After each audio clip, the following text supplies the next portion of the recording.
Vous saviez, vous, qu'un ménage mal fait pouvait vous coûter votre caution?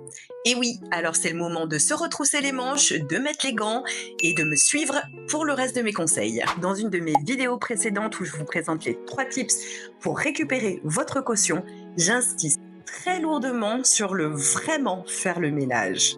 Allez regarder sur ma chaîne, vous allez la retrouver. Parce que non seulement vous récupérez votre caution, comme je vous l'ai dit, ça fait plaisir, mais en plus vous verrez qu'il y a un côté ultra satisfaisant d'avoir des compliments de votre bailleur. Ça fait plaisir. Donc il faudra veiller à rendre votre appartement encore plus propre que quand vous l'avez récupéré. Mon conseil en or ici, c'est surtout de faire un entretien ménager très régulier, parce que vous allez voir que le calcaire et le gras, ça se transforme très rapidement en vos plus gros ennemis. Déjà, commencez par au moins une fois par semaine nettoyer votre robinetterie avec un produit anti-calcaire.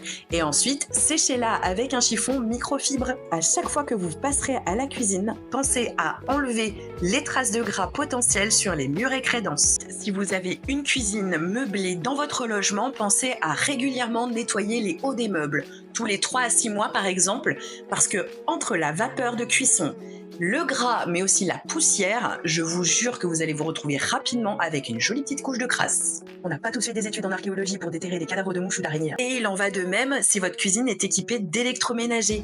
Il faudra le nettoyer très régulièrement.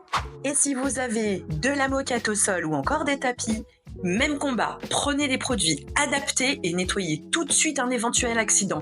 N'attendez pas que la tâche s'imprègne, sinon elle va être très difficile à faire disparaître. Régulièrement, pensez à faire vos vitres et à enlever les toiles d'araignée. Ça évitera notamment aux bailleurs le jour de l'état des lieux sortant de faire la fine bouche sur ce sujet-là. Si vous faites un pré-état des lieux de sortie, alors là, je vous invite à faire au moins votre lit, votre vaisselle et si possible de débarrasser un maximum les grandes surfaces où vous pourrez entreposer votre bazar. Ce genre d'astuce, ça marche aussi très bien pour les visites imprévues de belle maman. Même si vous êtes au milieu des cartons, votre bailleur verra ça d'un œil rassurant. Bon alors, vous êtes de la team procrastinateur du ménage ou alors vous adorez faire le ménage comme moi et vous êtes un brin maniaque? Dites-le moi en commentaire et surtout pensez à liker et partager cette vidéo si elle vous a été utile et restez bien connectés sur ma chaîne, je vous prépare plein de nouvelles astuces pour faire vos cartons.